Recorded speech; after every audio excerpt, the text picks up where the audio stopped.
flower friends, it's Nicole from Flower Hill Farm and welcome to another Fast Fact video. So one of the most common questions that I get on a daily basis is how do I fertilize and how often do I fertilize my seedlings? Now, when it comes to fertilizing my seedlings, I wait until they have their first true set of leaves. In some cases, I wait until the second one shows up. You don't want to fertilize too early when it comes to your little baby seedlings because a little bit too much fertilizer and you can burn them. Burning your plants basically means it has a little bit too much fertilizer. Some signs of too much fertilizer for your plants could be browning or rusting on the edges of the plants, or the leaves can just start to drop off. It could also cause your plants to be stunted. So you don't want to fertilize too much too soon.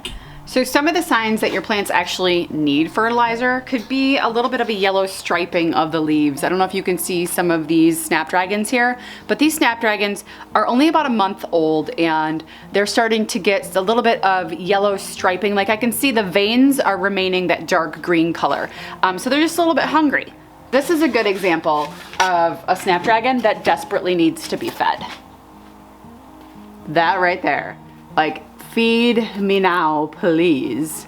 This is the Chantilly lace, and they're all the exact same variety. For some reason, the ones on this edge of the tray are doing fine, and the ones on this end of the tray are starving. It looks like they have a variegated leaf. It doesn't, it just needs fertilizer. You can see the pink undertone underneath.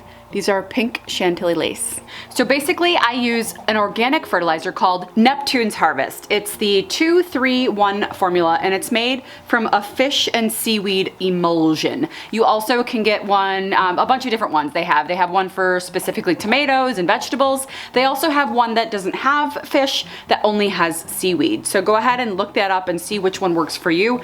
This is the one that's been working for me. This is my third season using it. So this can act as a fertilizer for your seedlings, and it could also act as a fertilizer once your plants are outside. But when it comes to doing things inside, it's simple. Simple, but it's kind of gross. Be warned, this does smell pretty bad, and some people have reported using it on their plants in their house, like their dining room, where they maybe have some seedlings in the window, and it kind of makes your house stink for a little bit. Because this is my basement grow room, I absolutely don't mind. I'm the only one down here, me and the dog. We don't care. Actually, the dog loves Fertilizer Friday. And that's what today is. It's Fertilizer Friday, so I am getting ready to feed all of my seedlings down here. Now, I don't fertilize everything. I don't fertilize zinnias, and that was some advice from Lisa Mason Ziegler, and I also don't fertilize eucalyptus. Fortunately, I don't have any zinnias yet, and I don't have any eucalyptus down here. So anything and everything down here is pretty much being fertilized today, unless it's too little. So I'm gonna go ahead and mix up a solution and get to fertilizing. It's really very simple. I give it a shake because you wanna make sure it's nice and mixed up. I used to use a little spoon, a measuring spoon.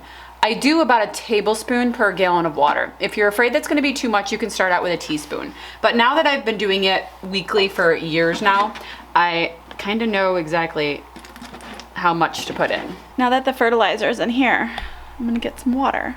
So I use the water from the bottom of my pump in my basement.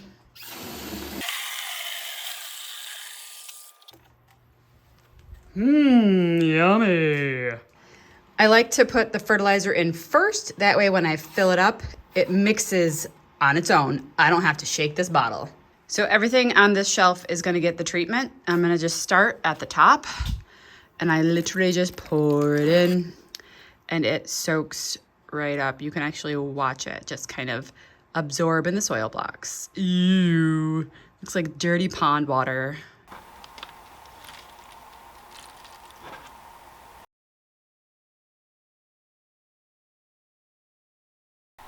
Okay, so about 10 minutes has lapsed, and as you can see, there's a little bit of water left on the tray. Usually I'll just wait 10 minutes, and if there's anything left on a tray, I will just come over and I will move it and dump it into another tray.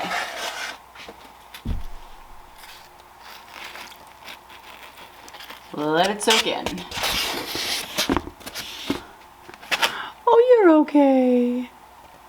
So I'm gonna make up some more fertilizer and I'm gonna finish the rest of the fertilizing for today, but I did wanna show you how I fertilize the plants that are in the 2-inch soil blockers, it's exactly the same, except I'm just adding more water because the soil blocks, they're pretty big and they soak up a lot more. So I do want to note that really you're not supposed to make up more fertilizer than you need. You're not supposed to let it sit. So only make up as much as you need. So if you're only doing a half gallon or a quarter gallon, just divide the amount that you're going to be using. For instance, for a half gallon, I would use a half of a tablespoon. For a quarter of a gallon, I would only use a quarter of a tablespoon. And that way you don't make more fertilizer than you need, because the company does recommend not using it after it's been stored in a container. You're supposed to make it and then use it right away. I will say that one of the hazards of doing this is that my dog loves this stuff so much that she licks my trays. She ate a few of the soil blocks that were on the end here. Like, she licked them up.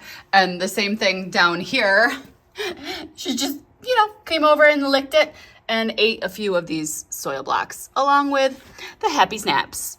So this is my process for a couple of years now. I usually will fertilize on Friday. There has been an occasion or two where I'll have to, do it a different day because I'm just not home or not available to fertilize on Friday. But I do like to have a schedule. That way I don't forget and I get it all done, because when the busy season's upon us, we tend to skip things. And I wanted to mention that when these plants are outside, I do try to get a couple of fertilizations in within a month of them being in the ground. And in that case, I turn to a foliar feeding method using the exact same stuff. I still use the same ratio. I still add a tablespoon for a gallon of water, except for I use my backpack sprayer, and then I just spray the plants and they soak in the fertilizer through the leaves, which is something you can do in here too if you guys want to pour it over the top. But when you use soil blocks, you're really not supposed to pour over the top of soil blocks because they can dissolve and kind of make a huge mess. So watering from the bottom is my method for fertilizer when they're in here, but when they're outside, I foliar feed all the way. So if you guys have a fertilizer that you use and you want to recommend, go ahead and put it in the comments, because when I was meeting with my Grow Along members over the past couple of weeks over some Zoom meetings, they had some great recommendations for fertilizers that they use because their seedlings are indoors and they don't want to have that fishy smell in their house. So there are other options when it comes to fertilizer, but most of them are on a similar schedule. Just make sure you're aware of the ratio, because you definitely don't want to burn your plants. So I hope someone can use this as a reference video, because I get so many fertilizer questions that I wanted to put a fast fact video out specifically about fertilizer. So anyway, guys, thanks for sticking around and we'll see you soon. Big week. I've got lots of videos to come. So I'm going to make up some more fertilizer and get the rest of the... Ow, I just punched the shelf. Neptune's Harvest, it's the fortunately, I don't have, throwing flocks around here. I was saying in a video earlier this week that I use a timer on all my seedlings, and I actually turn them off when I'm doing the camera, because when you're backlit, when the lights are behind me, it's hard to see what I'm focusing on when I show you the trays. So I'm gonna turn them back on. I'm gonna turn it back on. So basically, I'm gonna put the link to that in the description of this video because I forgot to earlier this week. See the difference? Like, I get backlit and you guys can't see properly, so it's in the description today. You can use a measuring spoon anywhere between 1 teaspoon and 1 tablespoon. I usually go a little bit more. That's disgusting. I got some on my finger and it smells really bad. I need to wash it really bad. I need to start keeping some wipes down here, because I have to go up the stairs and I have to touch 2 doorknobs in order to get to the sink to wash my hands with soap. It smells so bad. I'll be okay. I'm gonna be okay. Oh, my battery's dying. God. Yeah, that's about a tablespoon. Blech.